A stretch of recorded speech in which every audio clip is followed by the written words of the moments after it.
Me labari gayuna ga labari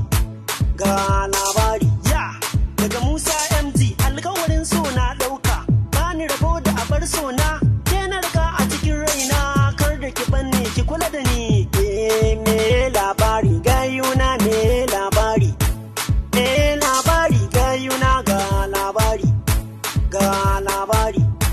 a karan farko sanadin haduwa a zuciyata na rike ta a makaranta mun ka haɗu suna a zaune da yayarta na zo wucewa a gabansu na dubi kyawun fuskarta na sallama aka karɓa min na ɗan ji sautin muryarta sai na wuce kuma ne waige na ƙara duban fuskarta na ɗan tsaya da tunanina ko in tsaya ko na fita abokanai na gefe suna jira gun motata na je a guna abokaina na baski ɗin motata na hau a gefe ina zaune Abubakar na dukinta ni kau a gefe nake zaune ina tunanin kanuwata karo na farko mun ka haɗu a zuciyata na rike ta kalar ta mutunci ce tana da kyawun fuskarta kalma ta so in na furta ina tunanin akasinta cikin tunani na farga na doki marfin motata abokanai sun